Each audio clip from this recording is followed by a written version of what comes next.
Good morning. आज अपने compass सर्वे के आगे देखते हैं। कंपास सर्वे के अंदर अपने बेसिक्स देख लिए थे, WCB QB के बारे में सब कुछ।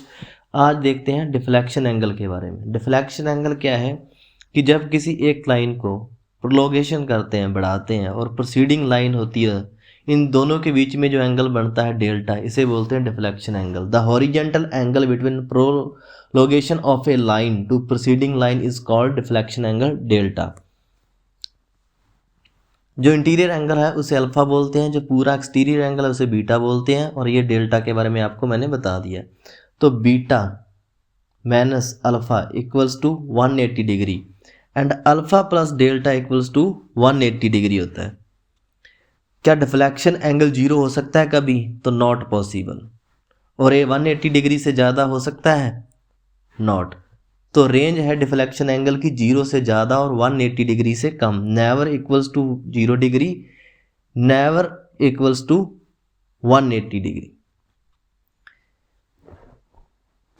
फॉर क्लोज ट्रावर्स अगर अल्फा की वैल्यू निकालनी है इंटीरियर एंगल की, तो फॉर्मूला यूज़ करते हैं 2n-4 इंटू में 90 डिग्री, और बीटा के लिए 2n+4 90 degree. For any close shape delta is 360 degree. कैसे है देखते हैं। ये है आपके पास ट्राइंगल, 180 डिग्री होता है ट्राइंगल, तो इंटीरियर एंगल है 60 60 60। तो एक्सटीरियर प्रोसीडिंग लाइन आगे बढ़ी तो कितना बचा? 120। तो 1 2 3 120 इंटू में 3 इक्वल्स टू 360 डिग्री। इसमें देख लो रेक्टेंगल के अंदर भी 90 degree 90 degree 90 degree 90 degree 90 degree into में 4 इक्वल्स टू 360 डिग्री। तो for any close shape delta is equal to 360 degree. ये देखो अल्फा कैसे निकालना है। समीशन ऑफ अल्फा क्या होता है? 2n-4 इंटू में 90 डिग्री। तो n कितने हैं? 1 2 3 4 5। तो 10-4 इक्वल्स टू 6, और 90 इंटू में 6 अल्फा आ गया आपके पास 540। अगर सिंगल की वैल्यू निकालनी है तो अपॉन में 5 कर दोगे तो 108 डिग्री इंटीरियर एंगल आपके पास निकल आएगा। यहाँ से अल्फा निकालो, बीटा निकालो, डेल्टा, जो आपका मन करता है। एक न्यूमेरिकल देखते हैं। The back bearing of AB and BC is 65 degree and 100 degree. Find the value of deflection angle. सिर्फ डायरेक्ट फार्मूला बता रहा हूँ, इन दोनों को हमेशा माइनस कर दो, वैल्यू आएगी 35 आ गई है आंसर। हाँ, एक कंडीशन बनती है, अगर वैल्यू आ रही है 180 से ज़्यादा, तो आपको पता है डेल्टा 180 से ज़्यादा नहीं हो सकता, तो उसको 360 से माइनस कर दो। जब भी 180 डिग्री से आएगी तो आपका आंसर मिल जाएगा डेल्टा का आपको। इतना सा ही लॉजिक है। अगर विद इन लिमिट आया तो सही आंसर है, नहीं आया तो 360 डिग्री माइनस एनस कर दो डेल्टा की, आंसर मिल जाएगा आपको। नेशन के बारे में तो देखिए, ये मैंने आपको बताया था, इसको बोलते हैं अपना ट्रू नॉर्थ। तो इसमें से अपने कौन सी बेरिंग मिलती है? True meridian. और अगर ये डिक्लाइन करता है तो ये होता है मैग्नेटिक मेरिडियन। तो इन दोनों का जो डिफरेंस होता है ये थीटा है, इसी को बोलते हैं मैग्नेटिक डिक्लाइनेशन। और ये और क्या होता है? हॉरिजॉन्टल। तो क्या है? The horizontal difference between true meridian and magnetic meridian is called magnetic declination. इसके दो टाइप होते हैं, एक है वेस्टर्न डिक्लाइनेशन और ईस्टर्न। वेस्टर्न का मतलब जो ऑपोजिट होगी, इस साइड कि मैग्नेटिक मेरिडियन है जो वेस्ट की तरफ होगा, और जब ईस्ट की तरफ होगा तो उसे ईस्टर्न डिक्लाइनेशन बोलते हैं। तो देखिए, वेस्टर्न डिक्लाइनेशन और नेगेटिव भी बोलते हैं। इस साइड में नेगेटिव होता है और इस साइड में पॉजिटिव। तो इसमें ऐसा होगा जैसे 1 डिग्री वेस्ट, या इसको -1 डिग्री लिख सकते हैं, और इसी प्रकार से इसे लिख सकते हैं 1 डिग्री ईस्ट। मान लीजिए 1 डिग्री डिक्लाइनेशन थी तो 1 डिग्री ईस्ट या +1 डिग्री डिक्लाइनेशन। आगे देखिए, अब वेस्ट की तरफ है तो ये तो मान लीजिए आपने कोई ये बेरिंग ली, तो ये ट्रू से होगी तो ट्रू वेरियन, और वहीं डिक्लाइनेशन के कारण यहाँ से लोगे तो ये आएगी मैग्नेटिक बेरिंग। तो कौन सी ज़्यादा हुई, मैग्नेटिक बेरिंग ज़्यादा हुई ट्रू बेरिंग से, तो कौन सा होगा, वेस्टर्न डिक्लाइनेशन होगी। और अगर मैग्नेटिक बेरिंग कम होगी ट्रू बेरिंग से तो ईस्टर्न होगा, पॉजिटिव होगा। किस प्रकार होगा, देखिए यहाँ से यहाँ ट्रू होगी और डिक्लाइनेशन से यहाँ से यहाँ तक होगी मैग्नेटिक। तो याद रखना मैग्नेटिक बेरिंग ज़्यादा होगी तब होगा वेस्टर्न डिक्लाइनेशन, और जब ट्रू बेरिंग ज़्यादा होगी तो होगा eastern positive declination. Clockwise bearing, ये आपको मोस्टली सारी चीज़ें पता ही है क्या है, ये है नॉर्थ ईस्ट वेस्ट और साउथ। जो क्लॉकवाइज इस प्रकार होगी, नॉर्थ से ईस्ट हो जाएगी, ईस्ट साउथ से वेस्ट हो जाएगी आपकी, क्योंकि इस ऐसे नहीं चल सकती है, ऐसे चल सकती है। तो यह पॉजिटिव। और एंटी क्लॉकवाइज में कौन कौन सी हो जाएंगी आपकी, एक तो ये वाली हो जाएगी और एक इधर से इधर हो जाएगी। किस प्रकार से, मैं थोड़ा आपको डायग्राम से क्लियर कर देता हूँ कि आपका नॉर्थ साउथ ईस्ट और वेस्ट। तो अगर एंटी क्लॉकवाइज इधर से आएगी तो कौन सी होगी, एक तो नॉर्थ वेस्ट और एक इधर से इधर जाएगी तो साउथ ईस्ट। ये आपको ये दिखाई गई है। ये भी वही वेस्ट में क्लॉकवाइज तो एम भी ज़्यादा होगी, वो सारी चीज़ें ये आप पढ़ चुके हो, आपको इसमें कोई अब है नहीं। अब कुछ ना न्यूमेरिकल्स देखते हैं अपने इस पे। मैग्नेटिक बेरिंग दे रखी है आपको लाइन की 120 डिग्री 30 मिनट्स, और डिक्लाइनेशन दे रखी है वेस्ट की तरफ। वेस्ट की तरफ का मतलब होगा कि एम बी आपकी ज़्यादा होगी ट्रू बेरिंग से। ट्रू बेरिंग फाइंड करनी है, तो मैंने बताया था आपको इसमें नेगेटिव होती है हमेशा जब भी वेस्टर्न की बात होगी। तो एम बी आपको दे रखी है, उसमें से -1 करोगे तो आपके पास ये आ गई ट्रू बेरिंग। किस प्रकार से हुई है, ये आपकी 1 डिग्री था डिक्लाइनेशन और आपको 120 डिग्री लगभग यहाँ हो गया। ये वाली ट्रू बेरिंग फाइंड करनी थी, तो अपने को चाहिए यहाँ से यहाँ, तो ये 1 डिग्री इसमें से माइनस हो जाएगा और आपका आंसर मिल जाएगा। दूसरा क्वेश्चन देखिए, एम बी दे रखी है 140 डिग्री और थीटा दे रखा है, डिक्लाइनेशन दे रखी है ईस्ट की तरफ, तो ये होता है पॉजिटिव और इसके अंदर ट्रू बेरिंग ज़्यादा होती है, तो इसके अंदर ऐड कर दोगे तो ट्रू वाली मिल जाएगी। ये क्वेश्चन आप खुद देखना, इसका स्क्रीनशॉट ले लेना। ये कुछ क्वेश्चंस हैं, आप इनका स्क्रीनशॉट ले लो, इनको करके देखना।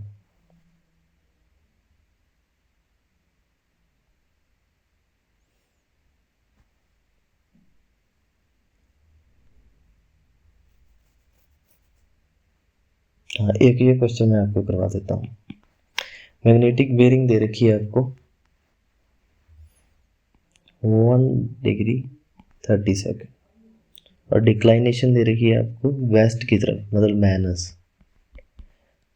तो अब क्या करोगे, अब देखो 360 डिग्री होता है अपने पास, 1 डिग्री 30 सेकेंड दे रखे हैं, उसमें एक ऐड कर दो इसको, तो ये हो गया आपके पास 360 डिग्री 30 सेकेंड। और अब उसमें से ये आपकी डिक्लाइनेशन माइनस होती है, तो माइनस कर दो, आपके पास आंसर। अब देखिए डबल डिक्लाइनेशन का केस, इसमें क्या होता है, ये आपको 1920 के अंदर दे रखी है मैग्नेटिक बेरिंग और डिक्लाइनेशन D1 दे रखी है और D2 दे रखी है, तो मैग्नेटिक बेरिंग पूछी है।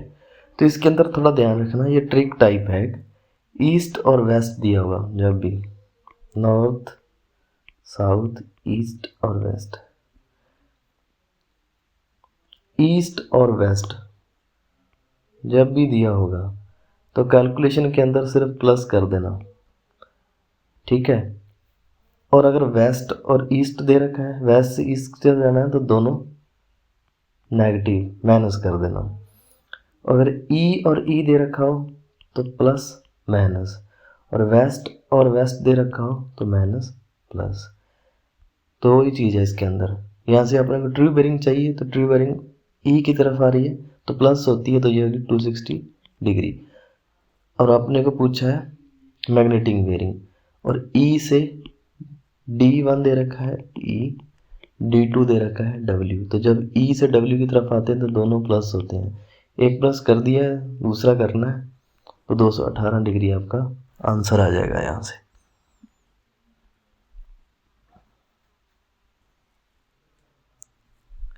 ये ओनली फॉर क्लॉकवाइज के सिस्टम के लिए है, जो भी है अपने पास ट्रिक। ऑपोजिट में, एंटी क्लॉकवाइज में ऑपोजिट कर देंगे इसको।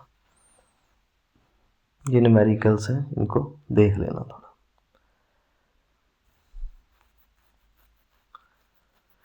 आगे टॉपिक है अपने पास डिक्लाइनेशन इन बेरिंग ऑफ सन।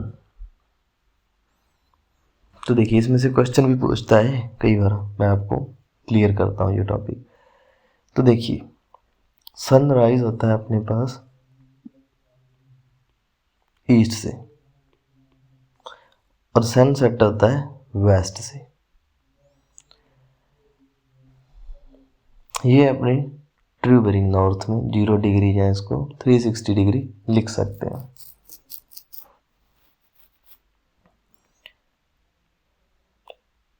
और क्या हुआ, यहाँ से सनराइज हुआ, ट्रू बेरिंग यहाँ 90 डिग्री, यहाँ 180 डिग्री है, ये तो आपको क्लियर है, मैंने करवा चुका हूँ।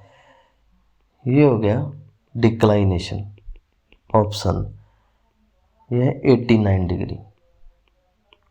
और ईस्ट के अंदर डिक्लाइनेशन है तो इसमें ऐड होगा तो ये पूरा 90 डिग्री बन जाएगा। देखो magnetic bearing more in east less then in waste, ये चीज़ है सन के केस में। इसका क्वेश्चन दिखाता हूँ, आपको क्लियर होगा। Bearing of sun was measured 160 degree at a noon time by a prismatic compass, magnetic declination will B.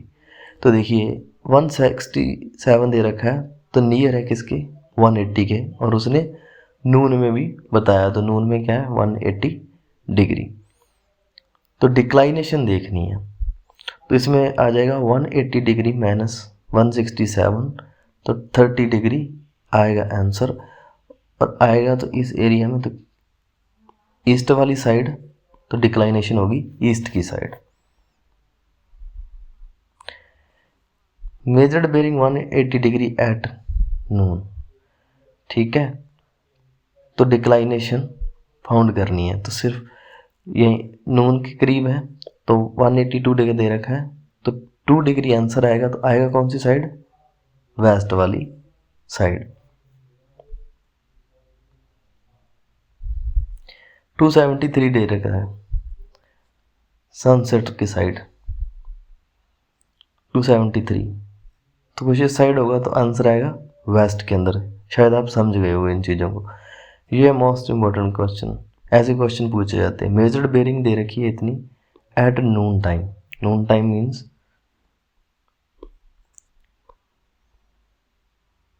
ठीक है, तो फाइंड द डिक्लाइनेशन। तो देखिए आपको ये बेरिंग दे रखी है, तो आप 360 डिग्री से माइनस करोगे तो आपका आंसर आएगा ईस्ट की तरफ, क्योंकि अप्रॉक्सीमेट इसके करीब है।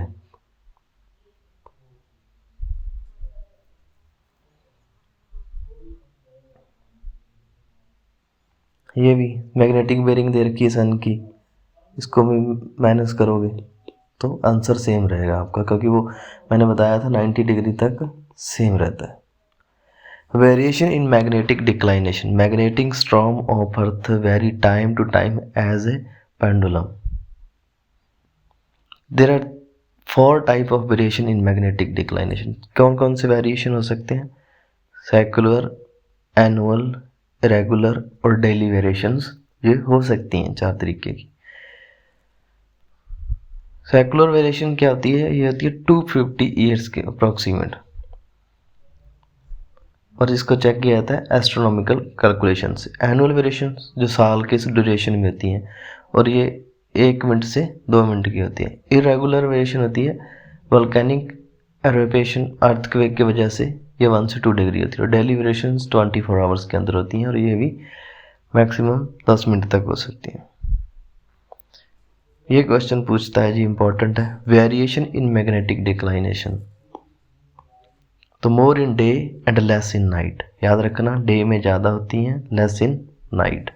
मोर in summer less in winter, more at pole, poles पे ज़्यादा होती है और इक्वेटर्स पे कम होती है। Note, diurnal variations, average daily variation in magnetic declination for year duration is called diurnal variation. Diurnal variation is type of daily variations. ये चीज़ एक इम्पॉर्टेंट है कि daily variations का ही टाइप है। तो अभी अपनों ने देखा था मैग्नेटिक डिक्लाइनेशन और ये थी अपने पास हॉरिजॉन्टल, ओके है। अब देखते हैं मैग्नेटिक डिप जो होती है वर्टिकल, जैसे मैंने यहाँ पे शो भी किया गया कि ये हो रही है वर्टिकल साइड में, और जो हॉरिजॉन्टल हो रही थी वो थी मैग्नेटिक डिक्लाइनेशन, और ये है magnetic dip. Vertical inclination in magnetic needle from horizontal plane is known as magnetic dip. Horizontal plane के अंदर वर्टिकल डिप होना उसे बोलते हैं मैग्नेटिक डिप। ये है दो तरीक़ों से, नॉर्थन डिप, जहाँ तो नॉर्थन वाली साइड होगी, जहाँ साउथ वाली साइड होगी। डिप एंगल 0 एट इक्वेटर्स और 90 डिग्री एट पोल्स। तो देखिए ये है आपके पास इक्वेटर, कोई डिप नहीं होगा, और पोल्स पे होगा आपके पास 90 डिग्री। अगर साउथ की तरफ हो रहा है तो उसको साउथ डिप बोलते हैं, अगर नॉर्थ की तरफ हो रहा है तो उसे नॉर्थ डिप बोलते हैं। Important, bearing of line is not affected by magnetic dip. किसी भी लाइन की बेयरिंग मैग्नेटिक डिप की वजह से अफेक्टेड नहीं होती, क्योंकि ये है वर्टिकल प्लान के अंदर, ना कि हॉरिजॉन्टल, जिससे थीटा बने और ट्रू बेयरिंग और मैग्नेटिक बेयरिंग आए। आगे देखते हैं आइसोगोनिक लाइंस, एगोनिक लाइंस। ये इससे क्वेश्चन आता होगा, आपने देखा होगा कई बार।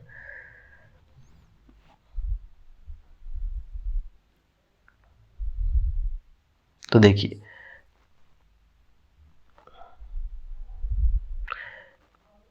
आइगोनिक line, an agonic line which passing through the zero declination points, जो जीरो डिक्लाइनेशन पॉइंट से लाइन पास करती है उसे बोलते हैं agonic line. A line passing through the point the same declination is called isogonic line. जो same, जैसे इसमें 1 degree west 1 degree west 1 degree west से पास कर रही है तो उसे बोलते हैं isogonic lines.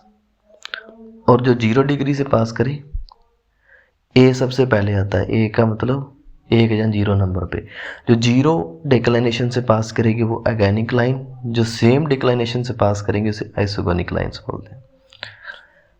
Isoclinic line and aclinic line, तो देखिए a line passing through the point at same dip angle, जो सेम डिप एंगल से पास करेगी, इसमें तो था डिक्लाइनेशन से और यहाँ डिप है, अगर सेम डिप से पास करेगी तो आइसोक्लिनिक, अगर 0 से करेगी तो एक्लाइनिक, वही सेम चीज़ है, बस इसमें डिप का याद रखना। An aclinic line is always at equator, ये याद रखना। अब देखते हैं कंपास इंस्ट्रूमेंट के बारे में, trough compass, prismatic compass, surveyor compass. Trough compass is used to indicate north direction in plane table survey during orientation process। ये आपने इंस्ट्रूमेंट देखा होगा, सिर्फ ये नॉर्थ साइड को फिक्स करने के लिए, इंडिकेट करने के लिए यूज़ किया जाता है, और इसके अंदर एजेंट कैप लगी होती है। Surveyor compass it is also known as military compass. यह सर्वेयर कंपास आपका 0 से 90 डिग्री, और इसके अंदर एगेट कैप लगी होती है, और इसके अंदर नॉन मैग्नेटिक ब्रास बॉक्स होता है। ये इसका रीडिंग वो 0 से 90 डिग्री, नॉर्थ साउथ में 0, ईस्ट वेस्ट के अंदर 90 डिग्री, ये अपने पढ़ चुके हैं। क्यूबी बेरिंग देती है clockwise and anti clockwise. Least count बहुत इंपॉर्टेंट है, याद रखना, सर्वेयर कंपास का लीस्ट काउंट होता है 15 minute. Surveyor compass always used with tripod stand. Reading dial gauge in circle rotate with line of sight box. Line of site box के साथ rotate होता है। Reading dial can rotate with magnetic needle, जो इसका reading dial rotate नहीं होता है magnetic needle के साथ, और जो मैग्नेटिक नीडल है वो can rotate with line of site. Least count याद रखना, रीडिंग्स मैंने आपको बता दी थी। प्रिज्मेटिक कंपास साउथ के अंदर 0 है। एनुवेलियम की इसके अंदर रिंग लगी होती है और बॉर्ड स्ट्रैप नीडल होती है। पिवट पॉइंट आ गया, गेट कैप लगी होती है इसके ऊपर, ये भी क्वेश्चन पूछता है प्रिज्मेटिक कंपास के अंदर। लीस्ट काउंट 30 मिनट है। इन्वर्टर रीडिंग होती है 0 से 360 डिग्री, 0 से लेके 360 degree, 90, 180, 270। Graduation circle important, graduation circle cannot rotate with line of sight box. Magnetic needle cannot rotate with line of sight. Prismatic compass can be used with tripod stand. WCP पे work करती है clockwise, inverted 0 से लेके 360 degree. ये सब चीज़ें आपने देख चुके हैं। Other important lines, azimuth of line. Azimuth is a nearby direction of line from true north. For first and second quadrant, azimuth equals to true bearing. तो देखिए फर्स्ट एंड सेकंड के अंदर तो क्या रहेगा, अजीमत लाइन पहले क्या है, जो लाइन मतलब जो भी लाइन है वो होगी किसके पास, ट्रू नॉर्थ के पास, तो वो होगी अपनी अजीमत। और north first and second quadrant ये हो गया आपके, इसके अंदर ट्रू बोरिंग ही अजीमत होगी, लेकिन थर्ड और फोर्थ क्वार्टर के लिए नहीं। तो इसके लिए अजीमत निकालना होगा थर्ड एंड फोर्थ क्वाड्रेंट के लिए, तो ये 360 डिग्री माइनस ट्रू बोरिंग करेंगे। और अजीमत की जो लिमिट है वो है लेस देन 180 डिग्री या इक्वल। क्वेश्चन देखो क्लियर हो जाएगा। ट्रू बेरिंग ऑफ लाइन दे रखी है 175 degree 30 minute, the azimuth of line, तो ये कौन सा है, सेकंड क्वाड्रेंट, तो आंसर जो आपका है, आंसर आपका सेम रहेगा। ट्रू बेरिंग दे रखी है, अजीमत पूछा है, तो क्या करोगे 360 से माइनस कर दोगे, आंसर मिल जाएगा आपको। तो ये था जी आपका कंपास सर्वे।